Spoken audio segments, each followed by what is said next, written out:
आ गई भी सब। चलो आगे कंटिन्यू करते हैं। कॉन्ग्रुएंट होता है बेटा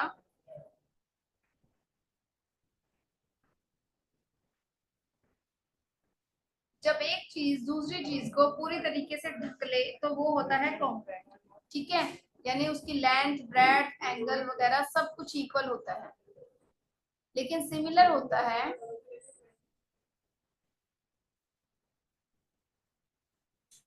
सिमिलर में फर्क होता है, एक चीज छोटी और एक चीज बड़ी हो सकती है।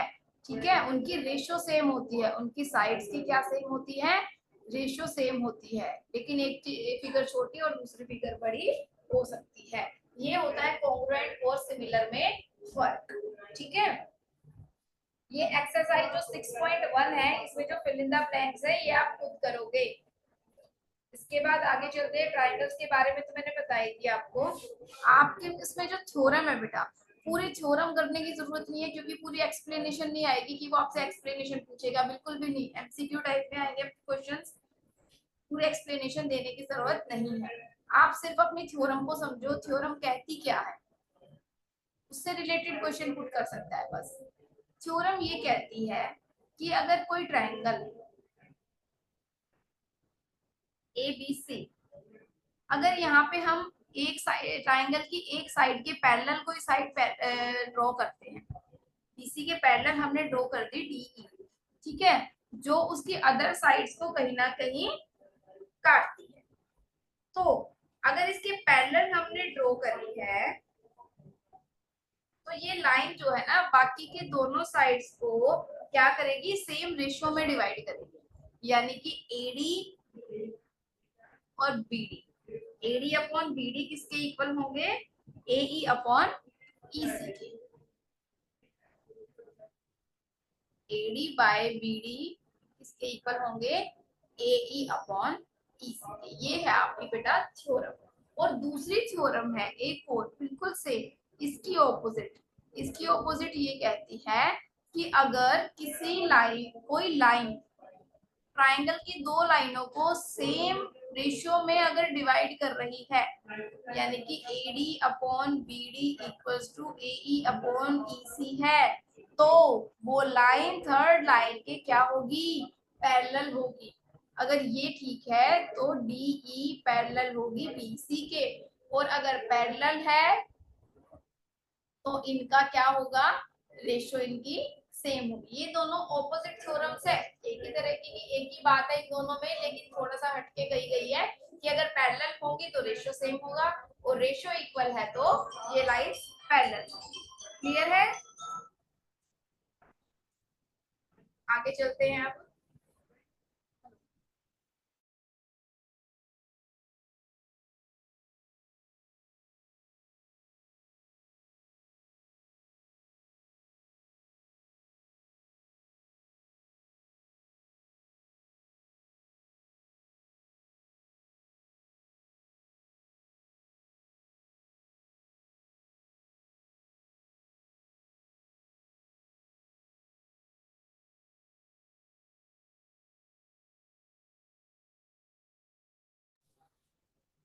इसके आगे देखो, ये तो है आपकी दोनों थ्योरम्स, मैंने बता दी क्या थ्योरम इसने बताई थी। पूरी थ्योरम को एक्सप्लेन करना बिल्कुल भी नहीं आएगा आपको, सिर्फ इतना ही पता होना चाहिए इससे रिलेटेड। आगे आ जाते हैं। इस चैप्टर में और कुछ एमसीक्यू टाइप में तो कुछ है नहीं, सिर्फ रेशियो वगैरह से ही क्वेश्चन आ सकता है। इसमें और है similarity of triangles, triangles similar कब होंगे। तो सिमिलैरिटी के आपको कुछ रूल्स पता होने चाहिए, ट्राइंगल्स कब सिमिलर होते हैं।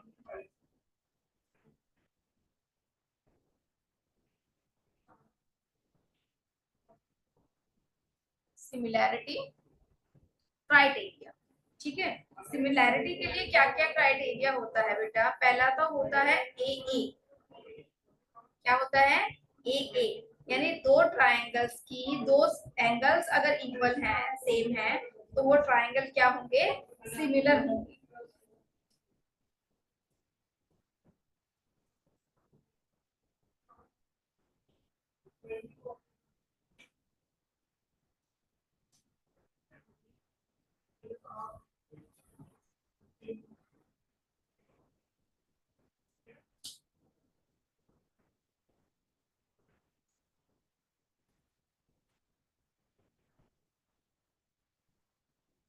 एक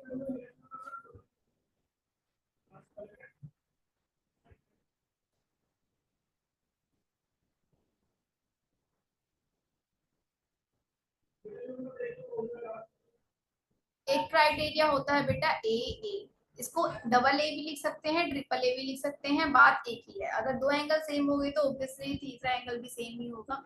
ठीक है। दूसरा क्राइटेरिया क्या होता है, उनकी जो रेशियोज है वो इक्वल होती है। मान लो ये दो ट्राइंगल है, ये ए बी सी है और ये पी क्यू आर है, तो A B upon P Q equals to B C upon Q R equals to A C upon P R अगर है तो वो दो एंगल्स क्या हो जाएंगे, सिमिलर हो जाएंगे। ठीक है। कुछ इसके क्राइटेरिया हैं, अदर क्राइटेरियाज आपकी बुक में है, आप उनको भी रीड करेंगे। इसके आगे चलते हैं। अगर दो ट्राइंगल सिमिलर हो तो उसके सभी पार्ट्स यानी सभी साइड तो क्या होंगी, उनका रेशियो सेम होगा और एंगल सारे क्या हो जाएंगे, सेम हो जाएंगे। ठीक है। इसके बाद अगर वो दोनों ट्राइंगल सिमिलर हैं तो उनके एरिया पे क्या इफेक्ट पड़ेगा बेटा, कोई बता सकता है?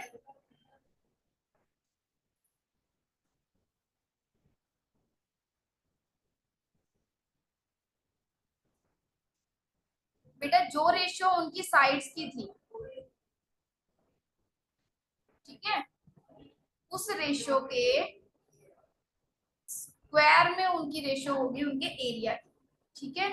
मान लो साइड्स की रेशियो 2/3 है, यानी A B by P Q, B C by Q R, A C by P R करने से इक्वल आता है 2/3 के। तो इनके जो एरियाज होंगे ना, दोनों के एरिया किस रेशियो में होंगे, एरिया के बीच में रेशियो होगी 4/9, इसका स्क्वायर यानी 2 का स्क्वायर 4, 3 का स्क्वायर 9, तो दोनों के ट्राइंगल किस रेशियो में होंगे, 4:9 की रेशियो में। क्लियर है ये? मैसेज करके बताओ, कोई डाउट है तो बताओ मुझे।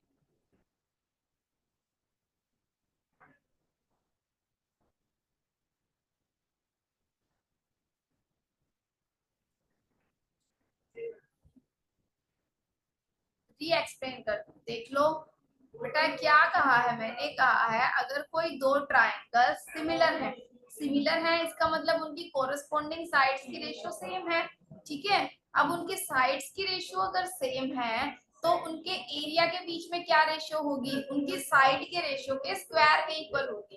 कैसे, देखो मान लो दो ट्राइंगल है, पहला ट्राइंगल है ए बी सी, दूसरा ट्राइंगल है पी क्यू आर। अगर A B upon P Q equal to B C upon Q R equal to A C upon P R है और ये इक्वल टू है 2/3। ठीक है। अब बेटा अगर ये तीनों साइड्स की रेशियो अगर सेम है तो इसका मतलब दोनों ट्राइंगल्स क्या हो गए, सिमिलर हो गए। और सिमिलर ट्राइंगल्स का एरिया किस रेशियो में होता है, उनकी जो साइड की रेशियो होती है उसके स्क्वायर के इक्वल होता है। यानी 2/3 का अगर हम स्क्वायर कर देंगे तो आ जाएगा 4/9, यानी उनका जो एरिया होगा वो 4:9 की रेशियो में होगा। अब बताओ किसको समझ में नहीं आया, जल्दी बताओ चैट बॉक्स में, समझ में आ गया हो तो भी बताओ।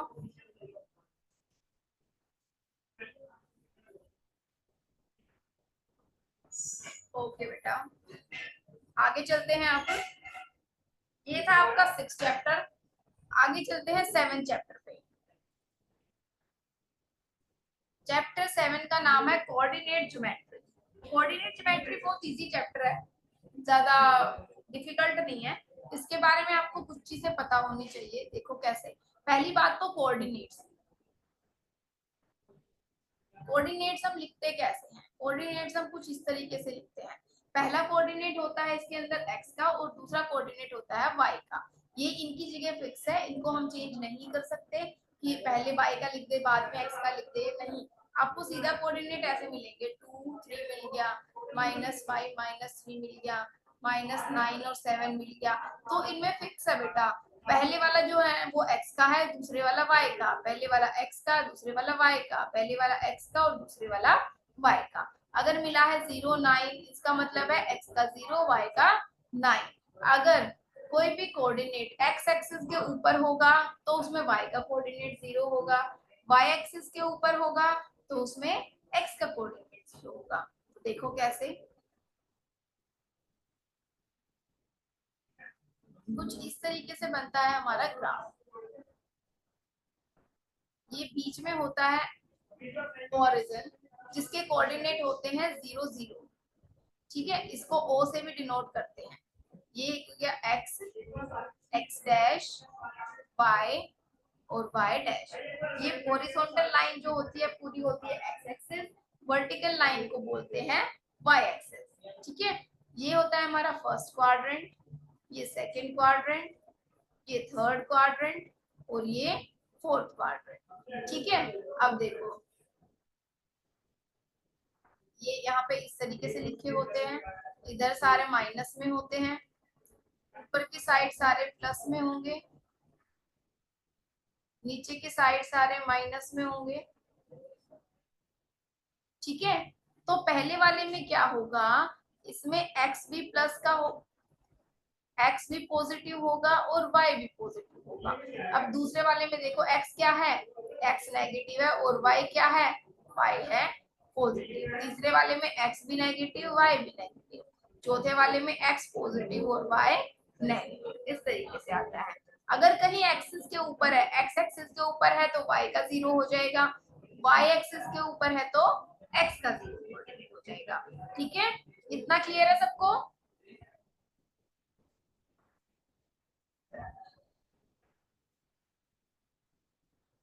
बेटा माइक म्यूट किया है मैंने आपका, आपके हाथों को कुछ नहीं किया है। चैट बॉक्स में लिख के बताओ। ओके बेटा, वेरी गुड। तो आप बेटा इसका स्क्रीनशॉट ले लो पहले तो, सबके सब।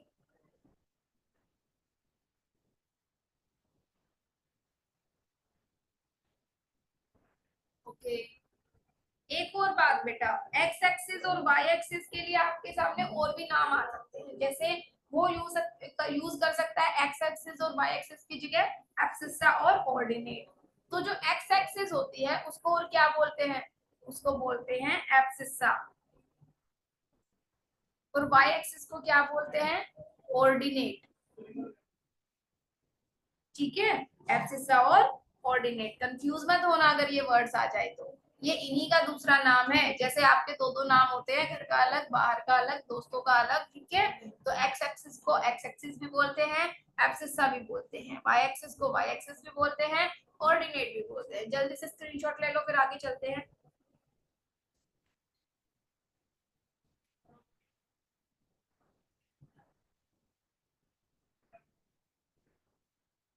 देखो अब आगे आपके सामने गिवन है डिस्टेंस फॉर्मूला। ठीक है, डिस्टेंस फॉर्मूला से सीधा सा फॉर्मूले नाम से ही पता चल रहा है आपको कि डिस्टेंस निकालने के काम आएगा। आपको जब वो दो कोई भी दो कोऑर्डिनेट दे देगा, मान लो 2 और 3 दे दिया, -5 और -2 दे दिया, तो बेटा ये दोनों कोऑर्डिनेट जहां भी आएंगे, एक तो यहाँ कहीं आएगा, एक यहाँ कहीं आएगा, तो दोनों को जब मिला देंगे तो एक सीधी लाइन बनेगी। तो इन दोनों पॉइंट्स के बीच में कुछ ना कुछ तो डिस्टेंस होगी ना। ठीक है, तो इन दोनों की डिस्टेंस, अगर हमें इन दोनों के कोऑर्डिनेट्स पता है तो हम इन दोनों पॉइंट्स की डिस्टेंस कैलकुलेट कर सकते हैं, उसी को बोलते हैं डिस्टेंस फॉर्मूला।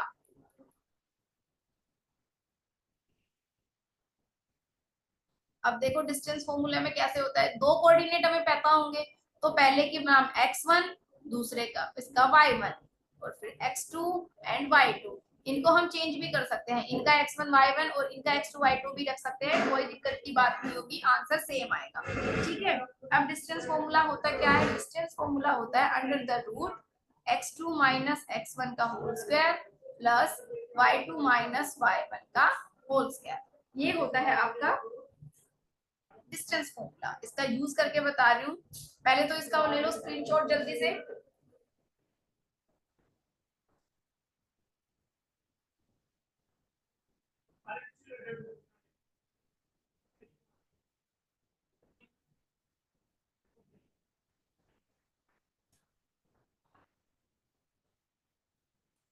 तो बेटा आगे देखो,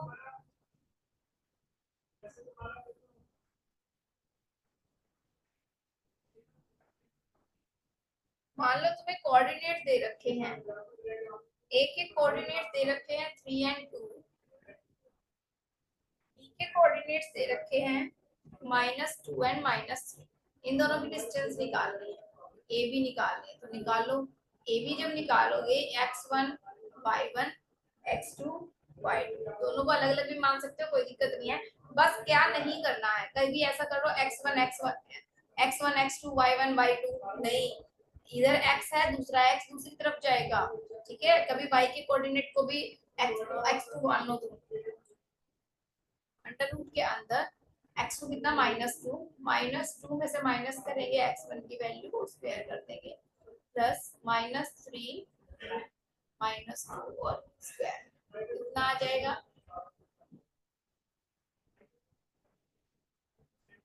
-2 में से -3 को सब्ट्रैक्ट करोगे कितना आएगा, -5 आ जाएगा, -5 का स्क्वायर प्लस इधर भी -5 का स्क्वायर, क्या आ जाएगा 25 प्लस 25 इज इक्वल्स टू 50।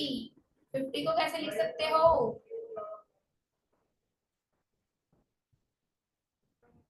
इसको लिख सकते हो 5√2 यूनिट। क्या आंसर आ गया आपका, 5√2 यूनिट।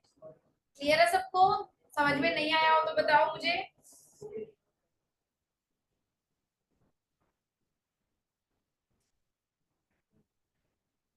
ओके बेटा, तो अब एक क्वेश्चन मैं आपको देती हूँ, आप मुझे करके बताओगे।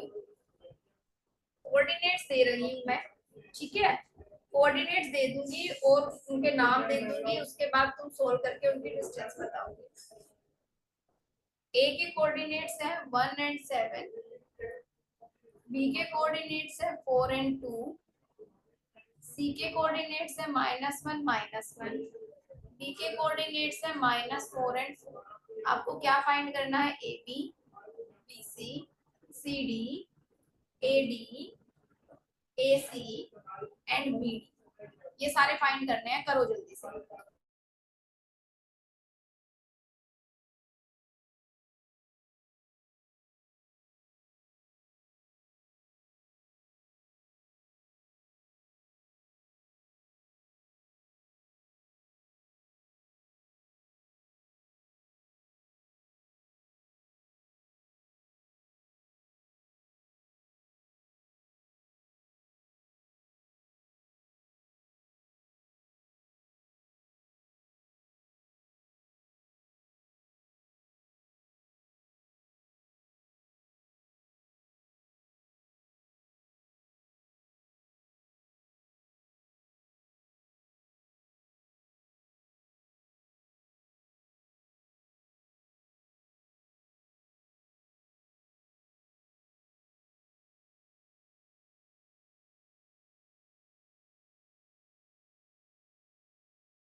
ओके बेटा बताओ, फिर आंसर बताओ, हो गया तो सबका।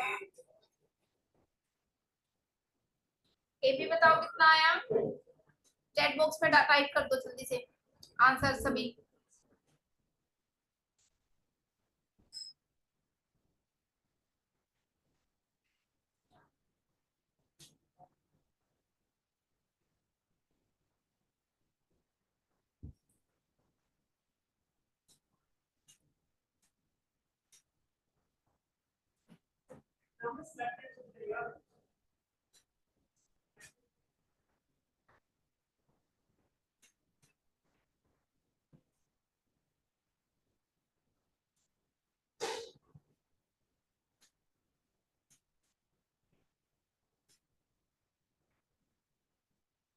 अब आप अपने आप को अनम्यूट कर सकते हो, बोल के बता सकते हो, बताओ answer. Ma'am under 34। √34 A B का, वेरी गुड। बी सी का √34। √34। Very good. C D √34। √18। √34 आएगा बेटा। सी डी का। D A ma'am √34। Very good. A C ma'am √68। √68। Very good. B D √68। √68। बहुत अच्छे। इनसे डिफरेंट अगर किसी का आंसर आया हो तो बताओ मुझे, मैं एक्सप्लेन करूंगी। मैम एक बार सीडी का एक्सप्लेन करना। क्या बेटा? मैम सीडी का एक्सप्लेन कर दो। देखो सी डी का, देखो इज इक्वल्स टू सी और D, x1 y1 x2 y2।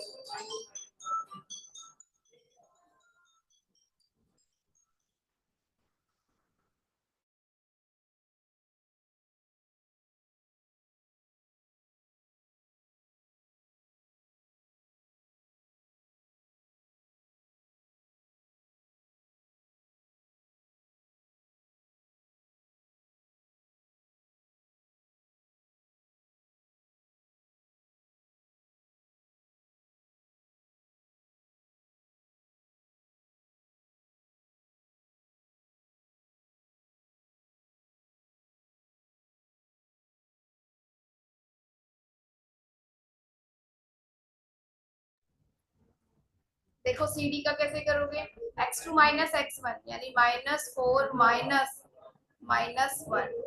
ठीक है, इसका स्क्वायर प्लस 4 -1 इस पूरे का स्क्वायर, ठीक है।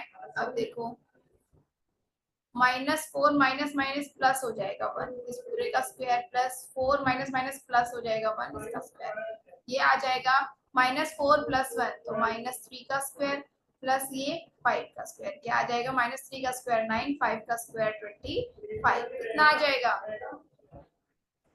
34। 30। तो आंसर आ गया आपका √34। क्लियर है? मैं एक बार बीसी का Yes, भी ma'am. करके दिखा देता हूँ, उसमें मेरा गलत आंसर है। कौन सा बता दूं? बीसी का। डीसी, यही तो बेटा, सीडी हो या डीसी हो बात तो एक ही है, यही तो बताया अभी। मैम बीसी, मैम सेकंड वाला। बीसी सेम इसी तरीके से होगा बेटा, बीसी भी, बी के कोऑर्डिनेट 4 2, सी के कोऑर्डिनेट -1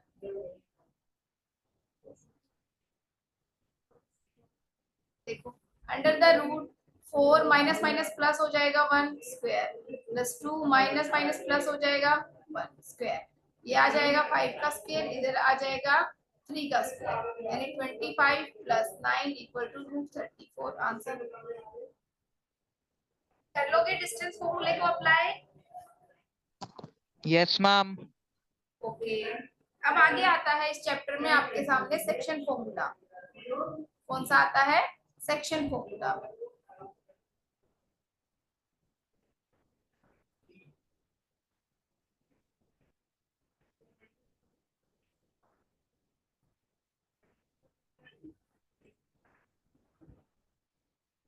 सेक्शन फॉर्मूला देखो क्या कहता है, होता क्या है सेक्शन फॉर्मूला।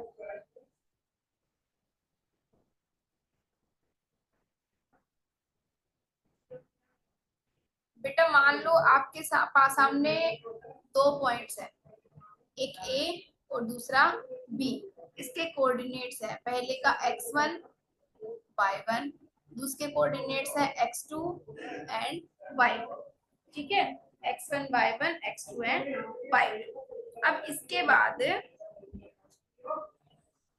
एपी को जो लाइन ड्रॉ करेंगे, जो ए और बी को ज्वाइन करेगी, मान लो कोई पॉइंट है पी, ठीक है, उसके कोऑर्डिनेट्स हैं एक्स एंड वाई, ठीक है। अब ये पी जो है इसको किसी रेशियो में वो करेगी, मान लो 1:3 में इसको काट रही है, ठीक है, या फिर आपको रेशियो गिवन ना हो, कुछ भी हो सकता है। यहाँ पे 3, ये तुम्हारे पास टोटल कितनी चीजें हो गई, इन दोनों के कोऑर्डिनेट्स हो गए तीनों के, और ये रेशियो हो गई। अगर आपको सभी कोऑर्डिनेट्स गिवन होंगे तो रेशियो गिवन नहीं होगी, रेशियो निकालनी होगी। अगर आपको रेशियो गिवन होगी तो पी के कोऑर्डिनेट्स निकालने होंगे, यानी जो पॉइंट उसको कट कर रहा है, ठीक है। फॉर्मूला क्या है, एक ही फॉर्मूले से काम चलेगा। रेशियो को हम मानते हैं m और n, यानी m:n, मान लिया ये m:n में डिवाइड करता है, ठीक है। तो ये x की वैल्यू कैसे आएगी, x और y के जो कोऑर्डिनेट है वो आ जाएंगे कैसे, mx1 mx2 plus nx1 upon m plus n, और दूसरे आ जाएंगे my2 plus ny1 upon m plus n, ये आ जाएंगे। यानी ये वाला पोर्शन जो है ये इस x के इक्वल होगा और इस y के इक्वल होगा ये वाला पोर्शन। क्लियर है सबको? Yes ma'am.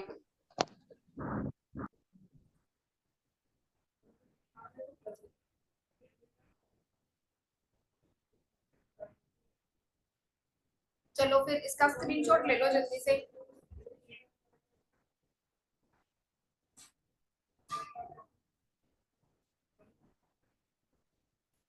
Done ma'am.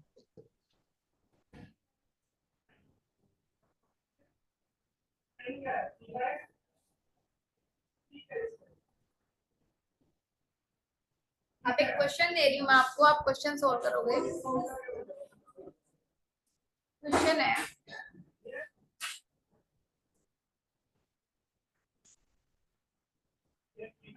Find the coordinates, चलो शॉर्ट में बता देती हूँ।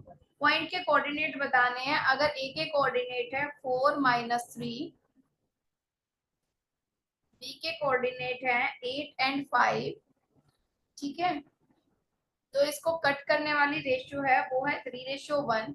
आपको इसके कोऑर्डिनेट बताने हैं एक्स और वाई, यानी कि पी के कोऑर्डिनेट बताने हैं। सोल्व करो जल्दी से इसको, इसी सेम फॉर्मूले से, सेक्शन फॉर्मूले से, मुझे आंसर बताओ।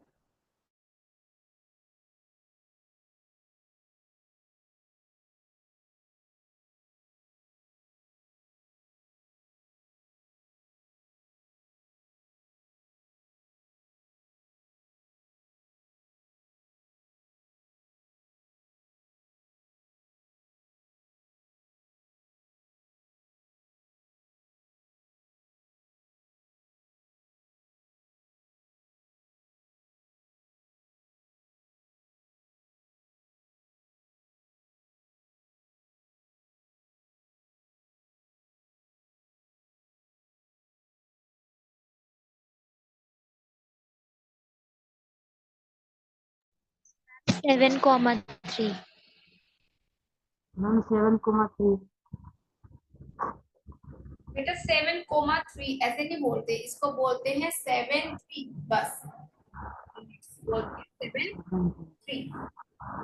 सबका सेम आंसर आया है, किसी का डिफरेंट भी आया है? आशीष कुमार वेरी गुड, बिल्कुल सही आपका। बाकी सब ma'am same answer. Same answer, okay. बाकी सब बेटा जल्दी बता दो किसका सॉल्व नहीं हुआ, ये जिसका सॉल्व नहीं हुआ जल्दी से बोलो। मैम 7:8 आ रहा है। 7 और 8 आ रहा है, 7 तो बिल्कुल सही आया है, 8 देखो 8 गलत आ रहा है। Okay ma'am. एक बार रीचेक करो, 7 तो बिल्कुल सही है। मैम सेम आ रहा है।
सबका क्वेश्चन हो गया सॉल्व?